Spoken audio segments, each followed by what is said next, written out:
Hello dear students, the science magic में आपका एक बार फिर से हार्दिक स्वागत है। हम डिस्कस कर रहे हैं फीमेल रिप्रोडक्टिव सिस्टम।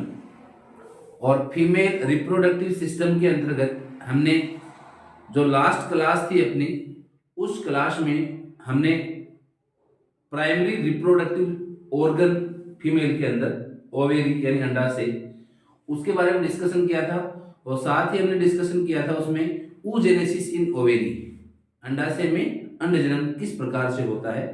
ठीक है, आज की जो क्लास है उस क्लास में हम जो मादा में जो सहायक जनन अंग होते हैं, असिस्टेड रिप्रोडक्टिव ऑर्गन्स, ठीक है, जैसे हम बात करें ओविडक्ट यानी अंडवाहिनी, साथ ही हम बात करें गर्भाशय यूट्रस या वुम्ब, और थर्ड जो हम बात करेंगे इसमें वेजाइना योनि, और साथ में एक और असिस्टेड रिप्रोडक्टिव ऑर्गन है वुल्वा यानी भग।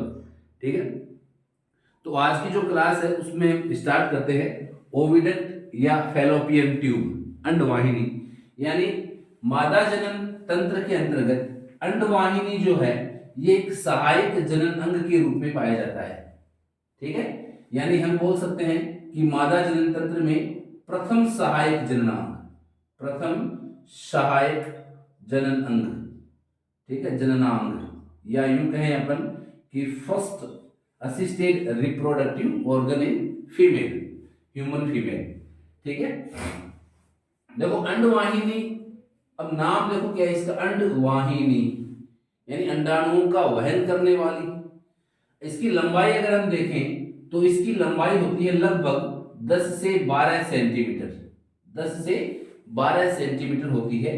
और ये एक नलिका नुमा यानी अपन कहेंगे भी पतली लचीली पेशीय, ठीक है, पतली लचीली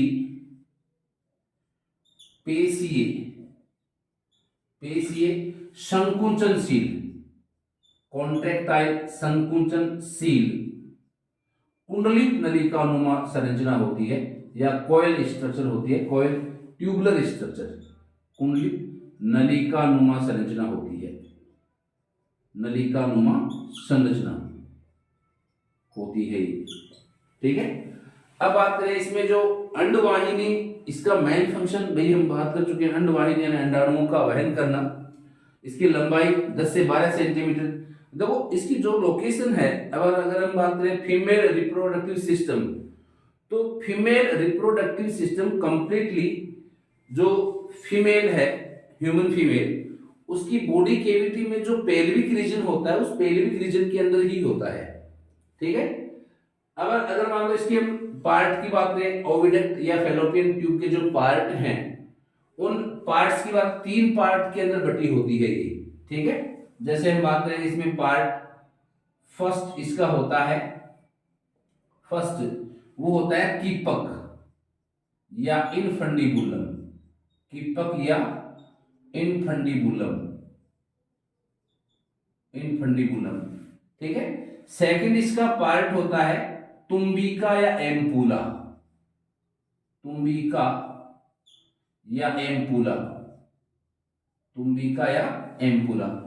थर्ड इसका जो पार्ट होता है वो होता है संकीर्ण पथ, संकीर्ण पथ, या यूं कहें अपन इस्थमस, इस्थमस।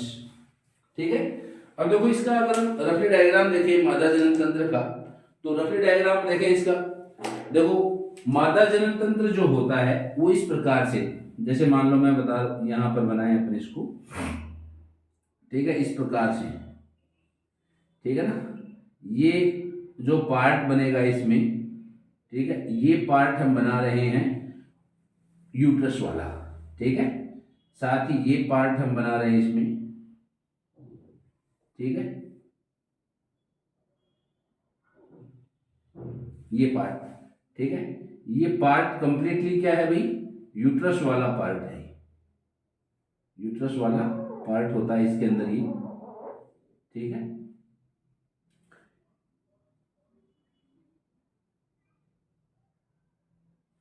ठीक है ना, और इस यूट्रस से जो ये नलिकानुमा स्ट्रक्चर जुड़ी हुई होती है इस प्रकार से, ठीक है, नलिकानुमा संरचना जो जुड़ी हुई है ये,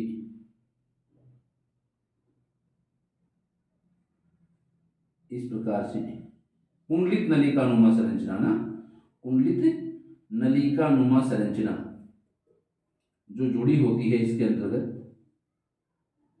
ये जो संरचना है ये क्या होती है, इसमें अंडवाहिनी होती है।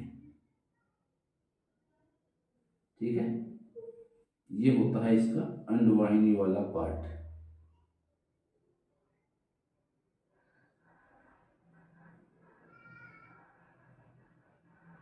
ठीक है, ये अंडवाहिनी वाला पार्ट है इसमें।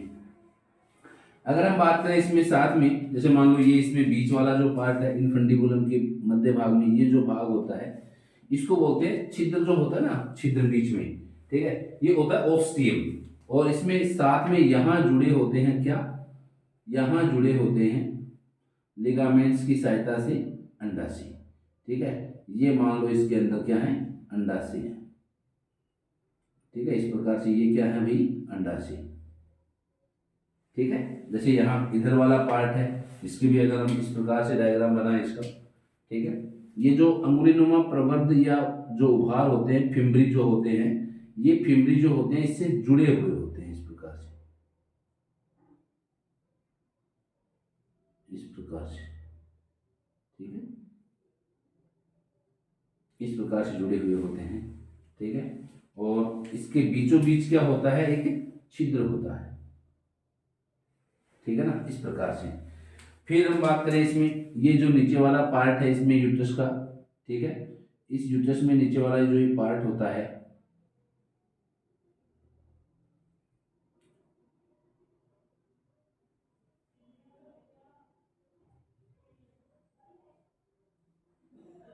ये जो पार्ट है, ठीक है, इसको सर्विक्स बोलते हैं, हालांकि हम चर्चा करेंगे इसकी भी।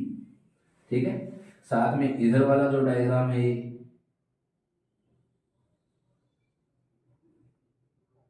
ये इधर वाला डायग्राम हो गया इसका, यानी अंडवाहिनी कितनी होती हैं, एक जोड़ी होती है। ठीक है, अंडाशय भी कितने थे, एक जोड़ी थे, अंडवाहिनी भी एक जोड़ी होती है, गर्भाशय संख्या में एक होता है। ठीक है, जो कि सिंप्लेक्स टाइप का होता है, उसकी भी डिस्कशन करेंगे कि भाई सिंप्लेक्स का मतलब क्या होता है। ठीक है, ये है, मान लो ये अंडाशय वाला पार्ट हो गया, यानी एक जोड़ी अंडाशय, एक जोड़ी अंडवाहिनी, ठीक है, एक गर्भाशय। ठीक है ना, इस प्रकार से।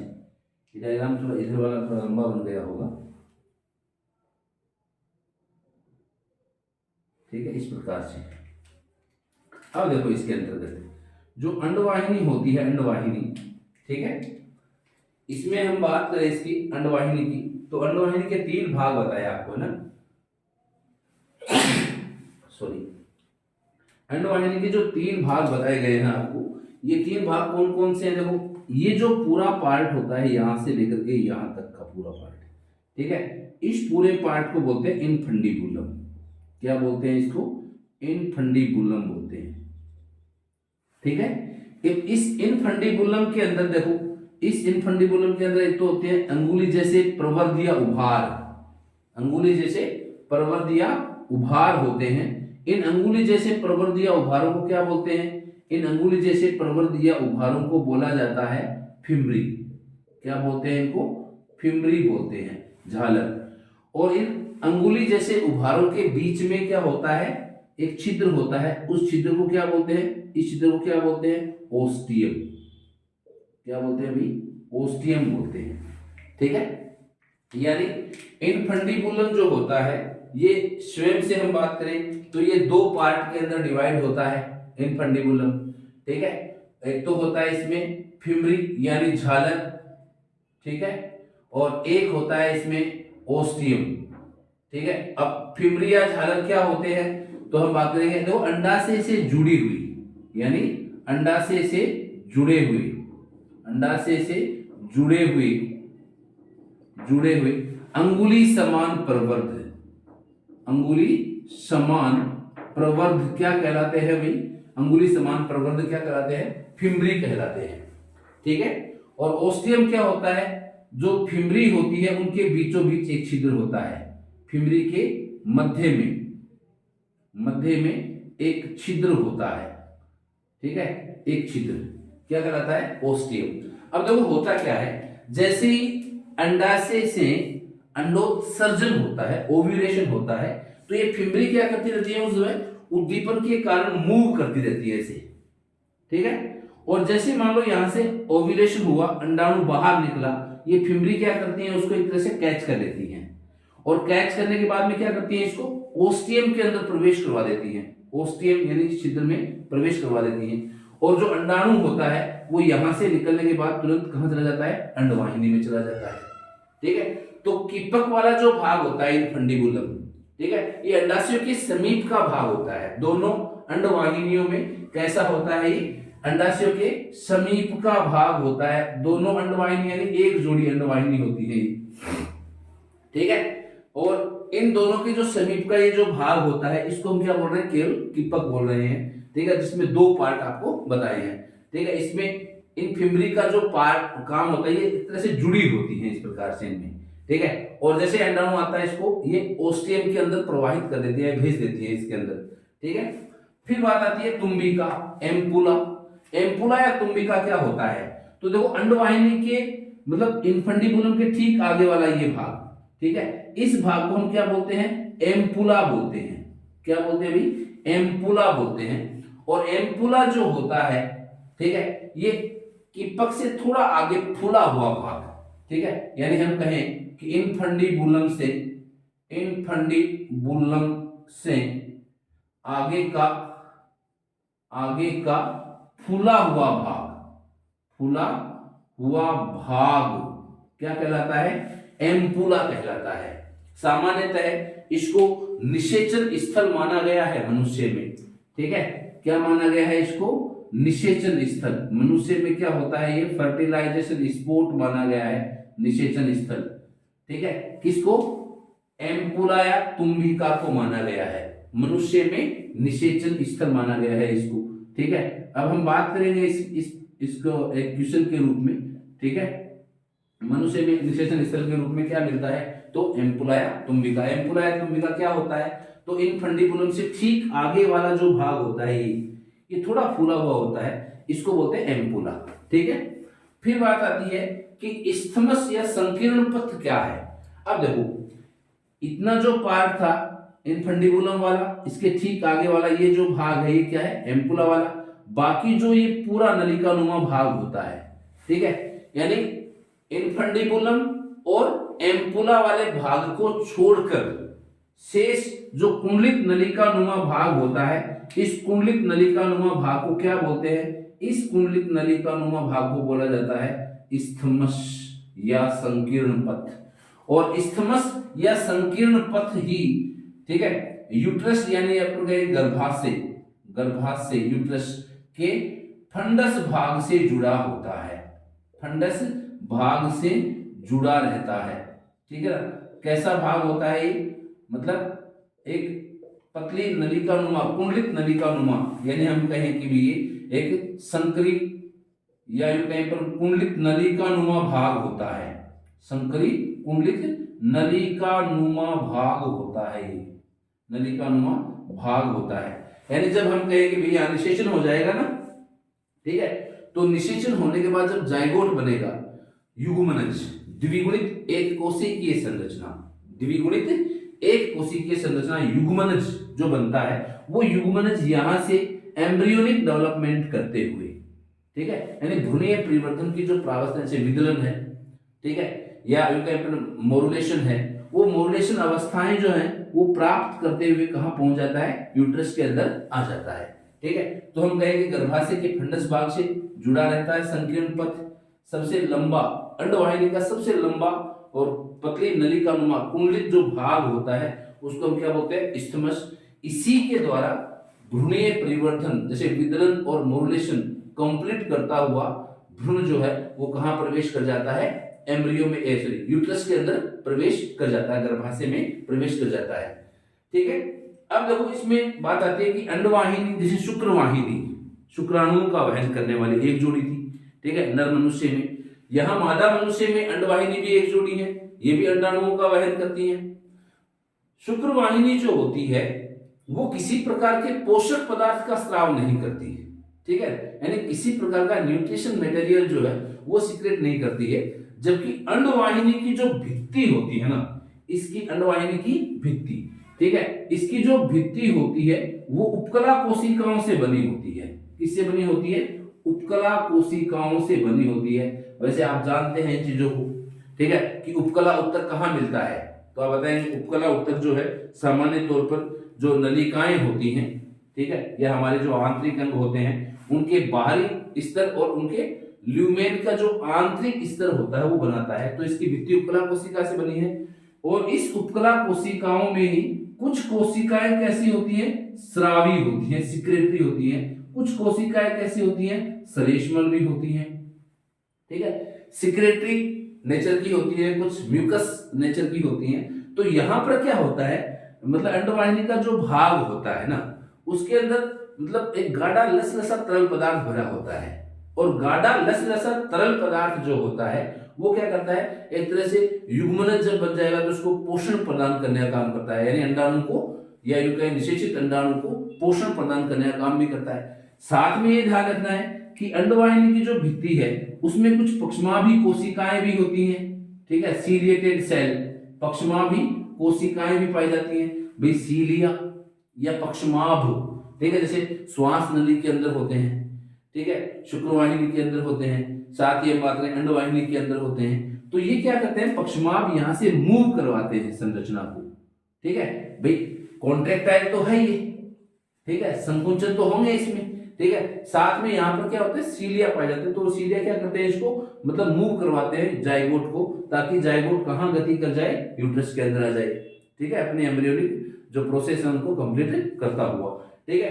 तो ये अंडवाहिनी या डिंबवाहिनी के बारे में, ठीक है, कुछ डिस्कशन, जैसे भाई इसके मतलब इसकी लंबाई पूछे 10 से 12 सेंटीमीटर होती है मनुष्य मादा में, ठीक है, कैसी संरचना होती है, तो अगर पतली लचीली पेशीय संकुचनशील कुंडलित नलिकानुमा संरचना होती है। इसकी भित्ति किसकी बनी होती है, उपकला कोशिकाओं से, और इसके अंदर कौन कौन सी सेल्स मिलती हैं, तो स्रावी और श्लेष्मल सेल्स मिलती हैं, ठीक है। प्रथम सहायक जननांग होता है मनुष्य मादा में जो कि एक जोड़ी होता है, एक जोड़ी है, ठीक है। फिर इसके जो पार्ट है अलग अलग, इन्फेंटिबुलम, एम्पुला और इस्थमस, ठीक है। अब देखो यहां से रिलेटेड एक क्वेश्चन आता है इसके अंदर, ठीक है, अंडवाहिनी से रिलेटेड। जैसे मान लो हमने बात की है कि अंडवाहिनी में निषेचन स्थल, यानी भाई अगर हम 9वीं 10वीं क्लास की बात है तो वहां तक तो ये चलता है कि मनुष्य में या मनुष्य मादा में निषेचन प्रक्रिया जो है शुक्राणु और अंडाणु का संलयन, ठीक है, यानी अपन शुक्राणु तथा अंडाणु के केंद्र द्रव्य और कोशिका द्रव्य का संलयन कहाँ होता है, तो हम बताते हैं अंडवाहिनी में होता है। लेकिन यहाँ बात आती है बोर्ड एग्जाम की या कॉम्पिटिशन एग्जाम की, तो ये पूछता है कि अंडवाहिनी में कहाँ होता है। अगर मान लो प्रश्न दे रखा है, ठीक है, जैसे मान लो ये प्रश्न दे दिया आपको, ठीक है, ये प्रश्न है कि मनुष्य मादा में निषेचन स्थल होता है, निषेचन स्थल होता है, ठीक है। अब ये प्रश्न दे दिया आपसे, ठीक है। अब देखो इसमें ऑप्शन देखो, फर्स्ट ऑप्शन, ठीक है, फर्स्ट ऑप्शन दे दिया उसने मान लो गर्भाशय, ठीक है।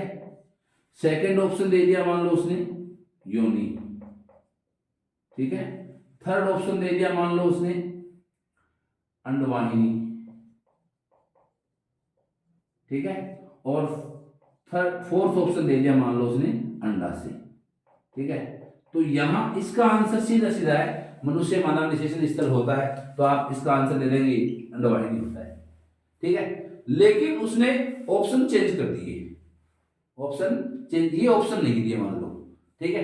तब क्या होगा देखो सुनो, तब मान लो जैसे ऑप्शन दे दिए उसने, अलग ऑप्शन दे दिए कोई, ठीक है, जैसे मान लो पहला ऑप्शन ये रखा हमने, ठीक है, दूसरा ऑप्शन मान लो मैं यहां लिख दूं, दूसरा ऑप्शन, ठीक है, तुम्बिका, ठीक है। तीसरा ऑप्शन दे दिया मान लो मैंने अंडवाहिनी, ठीक है। चौथा ऑप्शन दे दिया मान लो मैंने यहां पर योनि, ठीक है। अब देखो, अब यहां मनुष्य मादा में निषेचन स्थल पूछा है, फर्टिलाइजेशन स्पॉट।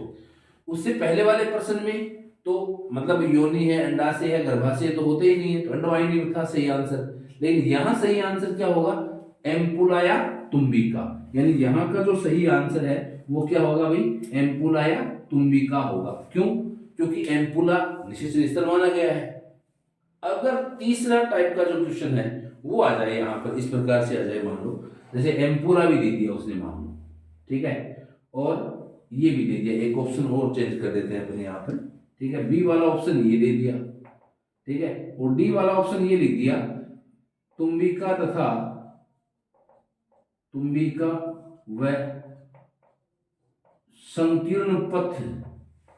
संकीर्ण पथ का संधि स्थल, संधि स्थल।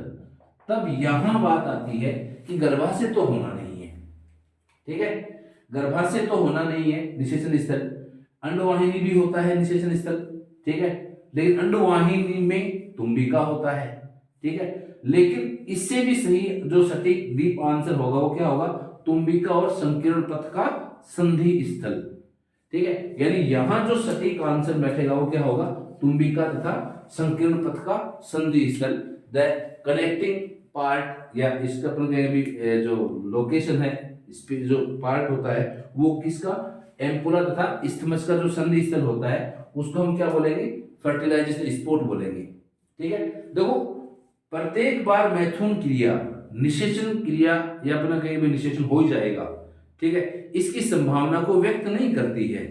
उसके पीछे यही रीजन होता है कि यहाँ एम्पुला और इस्थमस इनका जो जॉइंट पार्ट है, संधि स्थल है, यहाँ पर उसको शुक्राणु मिलने चाहिए अंडाणु को, ठीक है, सेकेंडरी यू साइड जो आई है जिसको अपन अंडाणु बोलते हैं, ठीक है, यहाँ पर उसको क्या मिलना चाहिए, यहाँ पर उसको शुक्राणु मिलने चाहिए निषेचन संधि स्थल पर। परंतु ये अगर यहाँ नहीं मिले तो मान लो अंडाणु यहाँ चला गया, इस्थमस में आ गया यहाँ पर, और फिर शुक्राणु मिल रहे हैं उसको, तो फर्टिलाइजेशन नहीं होगा, ठीक है, क्योंकि वो प्रोसेस कंप्लीट हो चुकी होती है उसके अंदर, ठीक है। तो ये इस प्रकार से तीन प्रकार का, एक ही प्रश्न है उसके तीन प्रकार से आंसर मिल सकते हैं आपको, ठीक है। वो आप पर डिपेंड करता है कि आप उसका कौन सा सिलेक्ट करते हैं और ऑप्शन क्या क्या दिए हैं आपको, ठीक है। इसे देखो अगला जो पार्ट है इसमें सहायक जनन अंग के रूप में, ठीक है, वो आता है इसमें यूट्रस या वुम्ब, बच्चादानी, ठीक है, या गर्भाशय, ठीक है ना।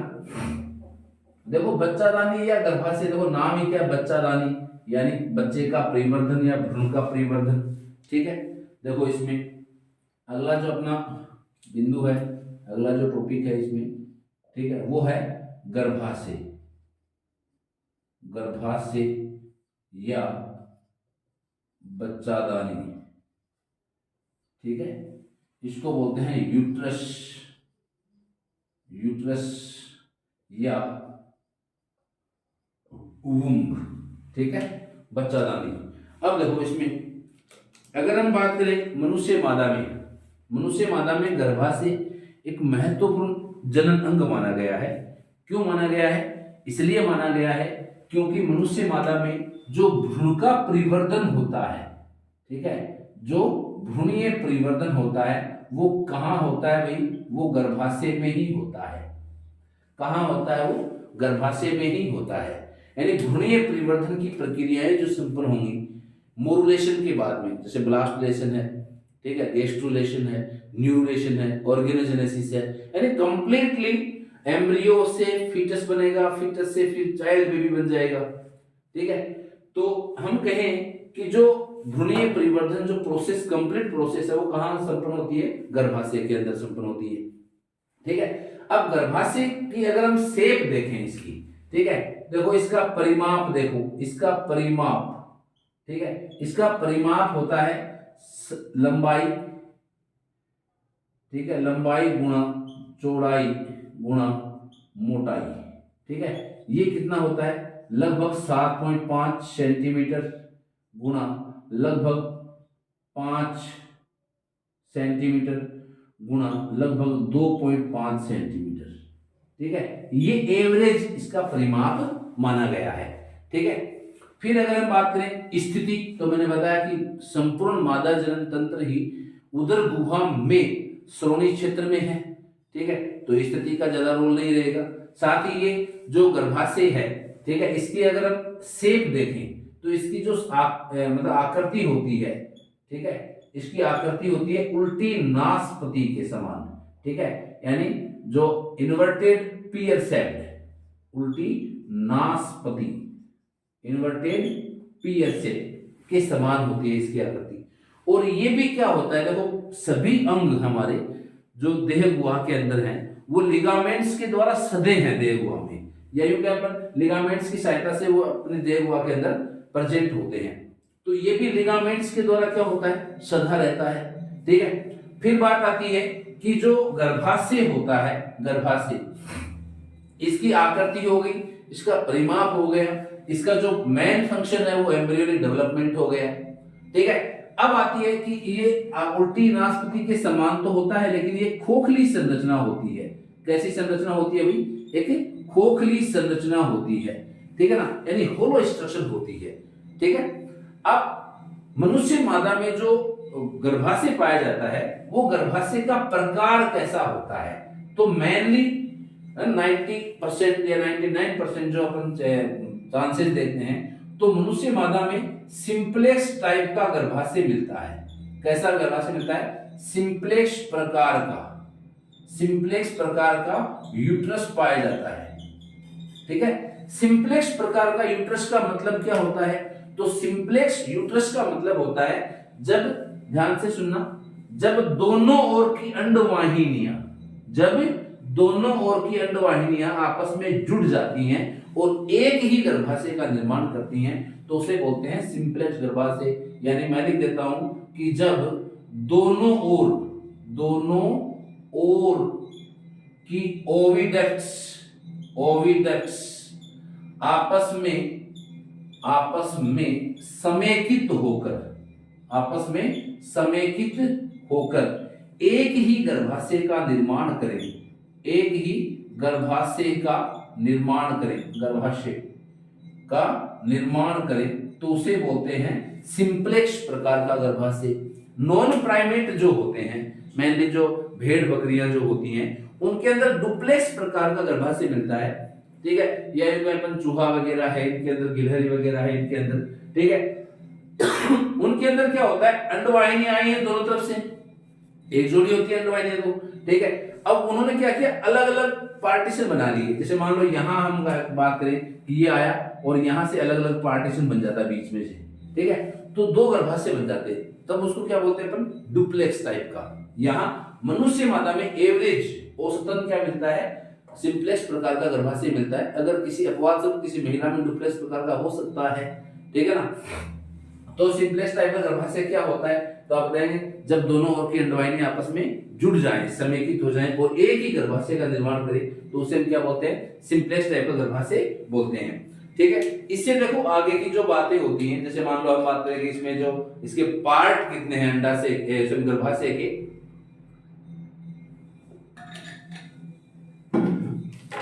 देखो इसके जो पार्ट होते हैं गर्भाशय के, ठीक है ना। पहली बात तो इसमें जो भित्ति है, गर्भाशय की भित्ति, ठीक है, तो गर्भाशय की भित्ति जो है उसमें 3 लेयर मिलती है।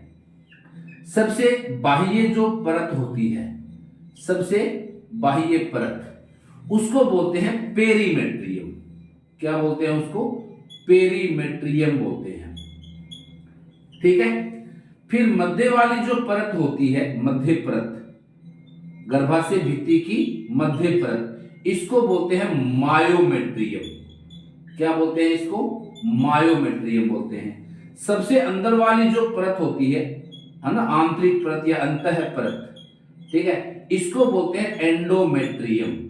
क्या बोलते हैं इसको, एंडोमेट्रियम बोलते हैं। अब देखो सुनो, पेरीमेट्रियम बाह्य परत, मध्य परत मायोमेट्रियम, अंतः परत एंडोमेट्रियम।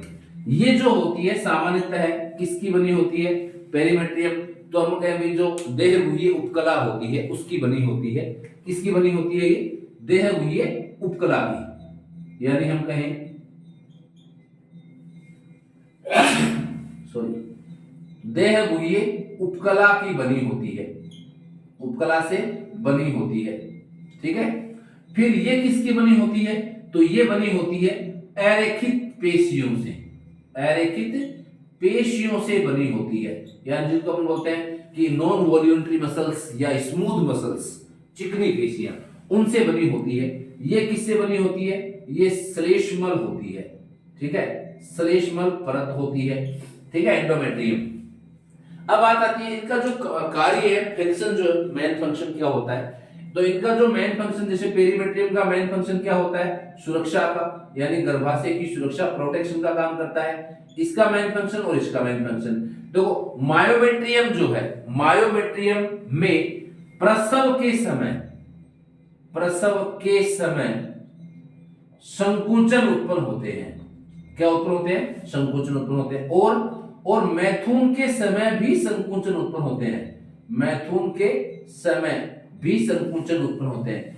यानी मायोमेट्रियम जो चिकनी पेशियों से बनी है, एरेखित पेशियों से बनी है, ठीक है, उसमें प्रसव के समय, बच्चे का जब जन्म होगा तब भी उसमें कॉन्ट्रैक्शन होने हैं, और साथ ही मैथुन के समय भी क्या होते हैं? इसमें कॉन्ट्रैक्शन। हमने पढ़ा था कि नर मनुष्य में जो सहायक जनन ग्रंथि है, ठीक है, जिसके द्वारा मतलब हम बात करें प्रोस्टाग्लैंडिन स्रावित होता है शुक्राशय के द्वारा। तो प्रोस्टाग्लैंडिन जो होती है वो कि उनका काम क्या होता है? उसका काम होता है गर्भाशय की मायोमेट्रियम के अंदर संकुचन उत्पन्न कर देना, जिससे शुक्राणुओं की गति बढ़ जाती है, ठीक है। तो हम बात करें प्रसव के समय संकुचन भी हो गए और मैथुन के समय भी संकुचन उत्पन्न करता है ये, ठीक है। इसके अलावा अंतःप्रत, इसका काम क्या होता है? तो इसका काम होता है तो भ्रूण के रोपण का काम होता है, ठीक है। अगर भ्रूण का रोपण नहीं हुआ तो मेंस्ट्रुअल साइकिल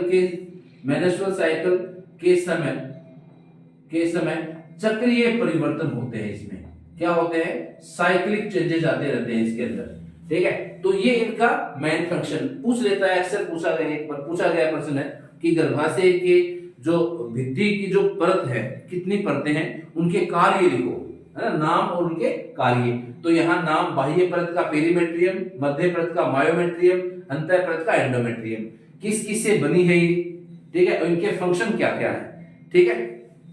फिर बात आती है इसमें कि जो गर्भाशय होता है मादा मनुष्य में, जो दूसरा सहायक जनन अंग है, जो एक अपन कहेंगे भी उल्टी खोखली संरचना है, उल्टी नासपति के समान है, ठीक है, लंबाई चौड़ाई मोटाई इनकी ज्यादा होती है, मानी गई है, भ्रूण परिवर्धन का इसका मेन फंक्शन होता है।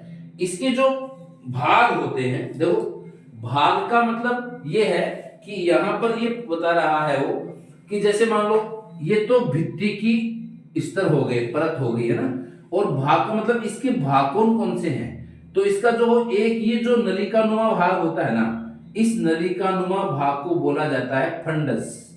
क्या बोला जाता है? फंडस बोला जाता है। फिर इस मुख्य और मध्य भाग को क्या बोला जाता है? इस मुख्य और मध्य भाग को बोला जाता है बॉडी, ठीक है। फिर ये जो नीचे वाला जो संकरी नलिकानुमा भाग हो गया, इसको क्या बोलते हैं? इसको बोलते हैं सर्विक्स। क्या बोलते हैं इसको भाई? सर्विक्स बोलते हैं, ठीक है। यानी इसकी भित्ति में 3 तो परतें हो गई, और इसके पार्ट की अगर हम बात करें तो फर्स्ट पार्ट से अपन कहेंगे गर्भाशय भुग्न, ठीक है, गर्भाशय भुग्न, ठीक है, यानी फंडस, ठीक है। इसके अलावा जो सेकंड पार्ट होता है इसका, वो होता है बॉडी या काय, ठीक है। थर्ड इसका जो पार्ट होता है, वो थर्ड पार्ट क्या होता है इसका? वो होता है सर्विक्स या गर्भाशय गिरुआ होता है, यानी इसको बोलते हैं सर्विक्स, ठीक है, गर्भाशय गिरुआ। अब देखो फंडस वाला जो भाग होता है उसकी बात करें अगर हम पहले, ठीक है, तो फंडस वाला जो पार्ट होता है इसका, वो अंडवाहिनी से जुड़ा हुआ नलिकानुमा भाग होता है। अंडवाहिनी से जुड़ा नलिकानुमा भाग जो है वो क्या माना गया है इसका? फंडस। यानी ये माना गया है कि जब एम्ब्रियोनिक डेवलपमेंट शुरू हो जाएगा निषेचन के बाद में, जाइगोट में क्लीवेज होगा, मोर्टेशन, तो ये भ्रूणीय परिवर्तन की जो क्रियाएं है वो संपन्न करता हुआ गर्भाशय के अंदर जब एंट्री होती है तो कौन से भाग से होती है? गर्भाशय भुग्न से होती है, फंडस वाला भाग, ठीक है। यानी दोनों ओर की अंडवाहिनियां जहां जुड़ी हैं गर्भाशय से, दोनों ओर की अंडवाहिनियां जहां जुड़ी होती हैं, ठीक है, उस भाग को हम क्या बोलते हैं? गर्भाशय से जुड़ने वाला भाग, ठीक है। यानी अंडवाहिनी से जुड़ा नलिकानुमा भाग क्या होता है? गर्भाशय का फंडस भाग होता है। ठीक है, बॉडी क्या है, तो हमें कहें कि ये तो मध्य और मुख्य भाग माना गया है, मध्य और मुख्य भाग माना गया है किसका, गर्भाशय का। और इसी भाग में क्या होता है, इसी भाग में भ्रूण का परिवर्धन होता है। ठीक है, इसी भाग में क्या होना है भाई, एम्ब्रियोनिक डेवलपमेंट होना है, कंप्लीट एम्ब्रियोनिक डेवलपमेंट, जिसकी हम चर्चा कर रहे थे कुछ देर पहले कि भाई जो जाइगोट बनेगा तो क्लीवेज, मॉड्यूलेशन, फिर ब्लास्टुलेशन, इम्प्लांटेशन, गैस्ट्रुलेशन, न्यूरुलेशन, ऑर्गेनोजेनेसिस, जो भी प्रोसेस होनी है वो कौन से भाग में होनी है, इसके बॉडी वाले पार्ट में होनी है। ठीक है, यानी काय या बॉडी वाले भाग में इसमें क्या होंगी, मतलब भ्रूण का परिवर्धन होना है।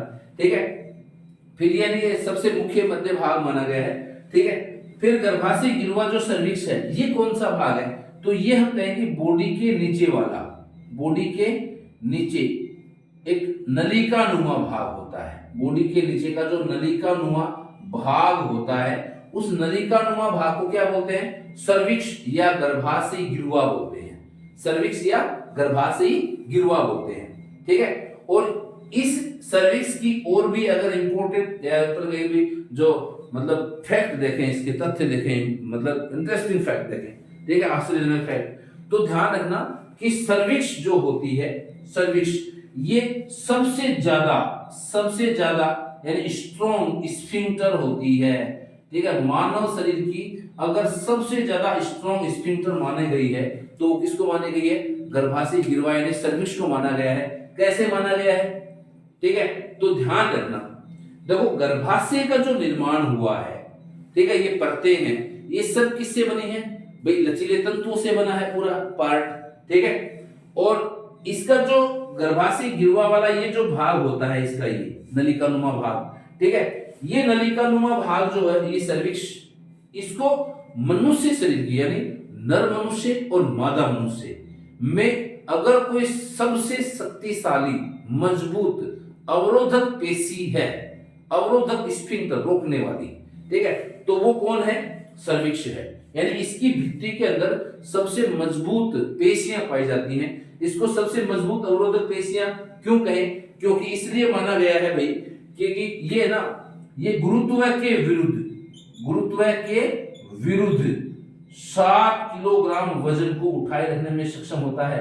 7 किलोग्राम वजनी भ्रूण को उठाए रखने में सक्षम होता है, उठाए रखने में सक्षम होता है। इसलिए क्या माना गया है, इसको सबसे स्ट्रॉन्ग स्फिंक्टर माने गए, स्फिंक्टर मसल्स माने गई है इसको, ठीक है, सर्विक्स वाले पार्ट को। ठीक है, फिर बात आती है इसके अंदर कि जो स्थिति देखें, स्थिति तो जैसे मन कहाँ लोकेट होता है तो ये तो पहले बता दिया, लेकिन जो यूट्रस होता है ये मनुष्य मादा शरीर के अंदर किस प्रकार से स्थित होता है, ठीक है, तो अगर इसकी स्थिति देखें, मैन इसकी जो पोजीशन मतलब किस प्रकार से प्रेजेंट होता है, ठीक है, तो ये इसके पार्ट थे 3, फंडस, बॉडी और सर्विक्स। फंडस बता दिया, दोनों ऑर्गन वाइंडो से जुड़ा हुआ नलिकानुमा भाग हो गया। बॉडी क्या है, मुख्य और मध्य भाग है, इसमें भ्रूण का परिवर्तन होना है। सर्विक्स बॉडी के ठीक नीचे का जो नलिकानुमा भाग होता है उसको क्या बोलते हैं, सर्विक्स, और ये सबसे मजबूत अवरोधक पेशियां मानी गई हैं। ठीक है, क्यों, क्योंकि गुरुत्वाकर्षण बल के विरुद्ध ये 7 किलोग्राम वजन भ्रूण का जो होता है, अगर मान लो 7 किलोग्राम हो गया, ठीक है, तो उसको भी उठाए रखने में सक्षम होती है।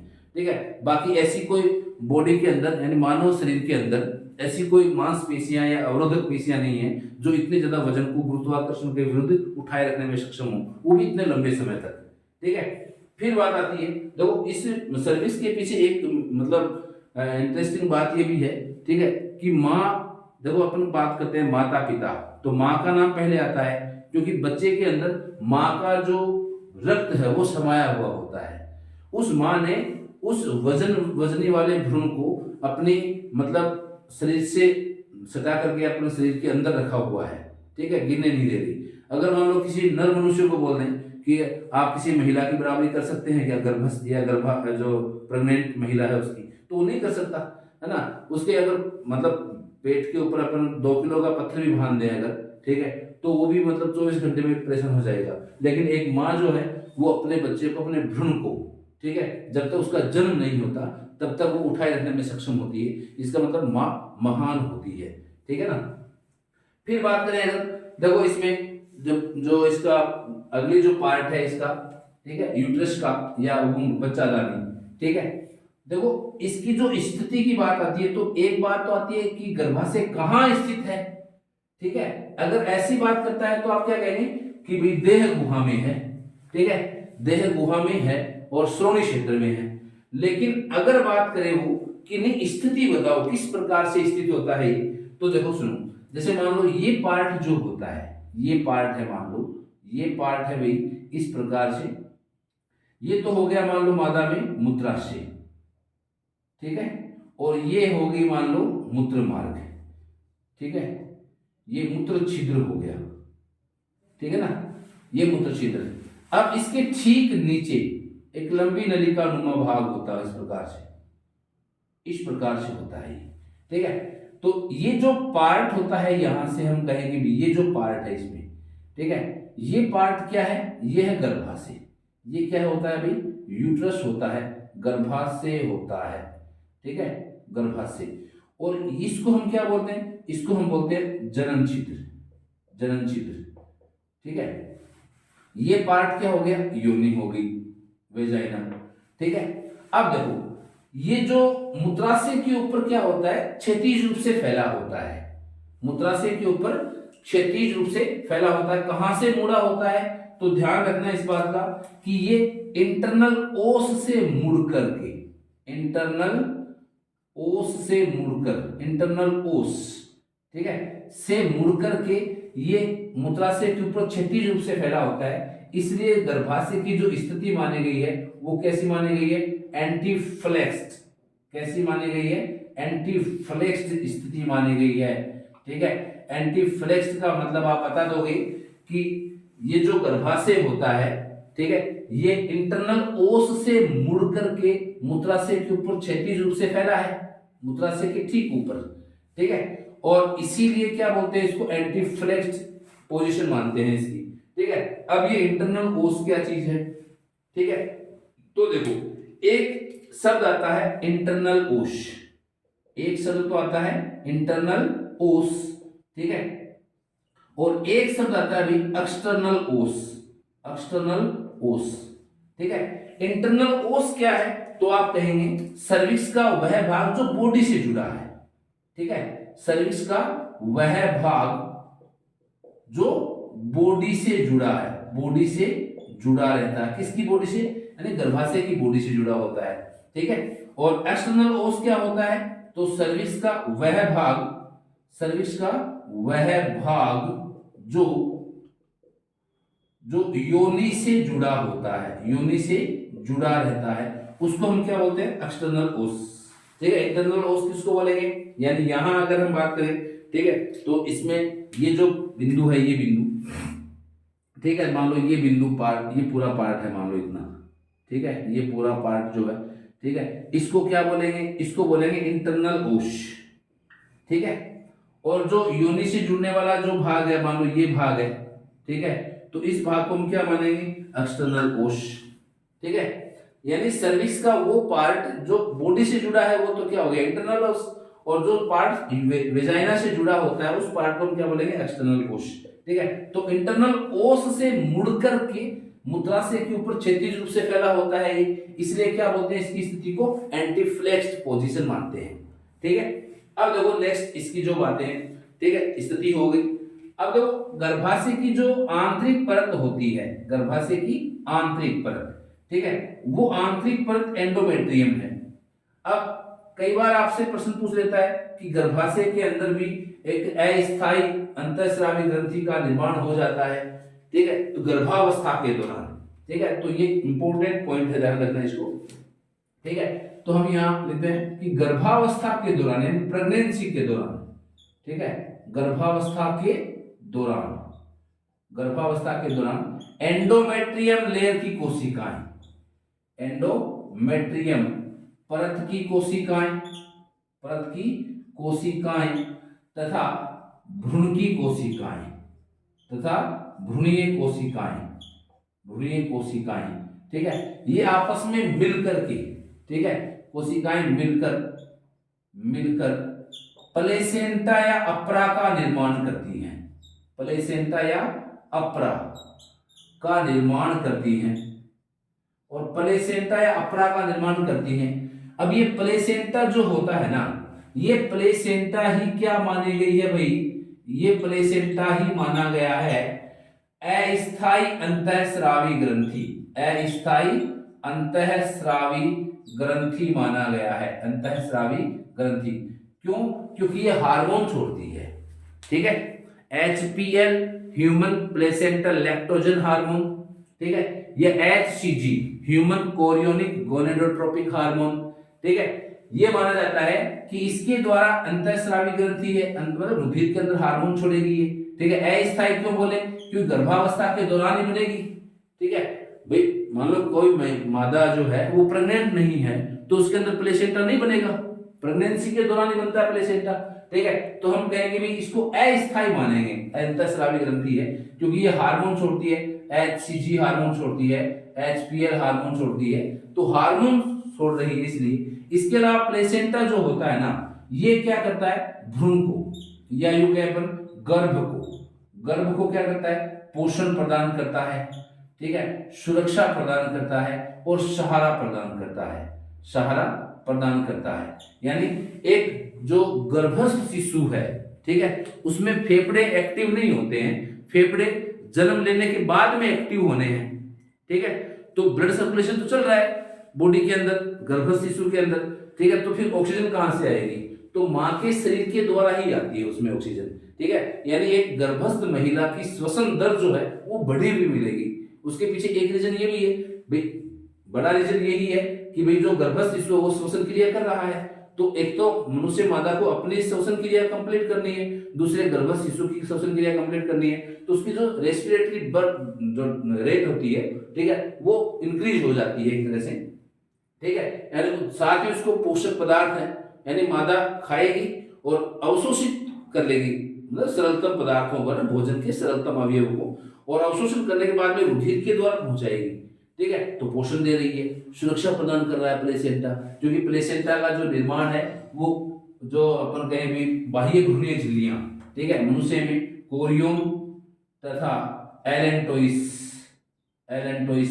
ठीक है, ये बाह्य भ्रूणीय झिल्लियां करती हैं, तो ये मतलब प्रोटेक्ट भी कर रही हैं, सपोर्ट भी कर रही हैं, ठीक है। इसके अलावा देखो, अगर मान लो कई बार बात आती है कि युग्मनज क्या होता है, ठीक है, युग्मनज यानी जाइगोट, ठीक है, जाइगोट।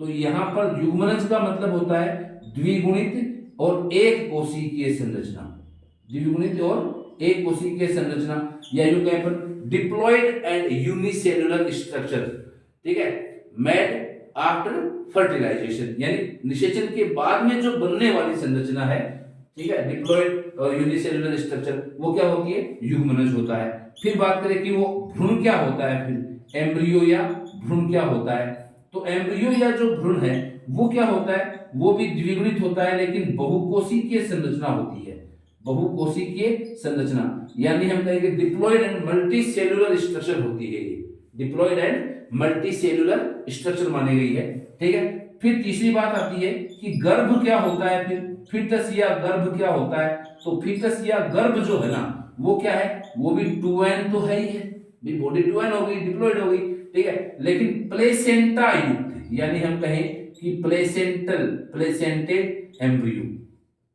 ठीक है, या प्लेसेंटा युक्त जो भ्रूण होता है उसको हम क्या बोलेंगे, उसको हम बोलेंगे गर्भ या फीटस बोलेंगे, ठीक है।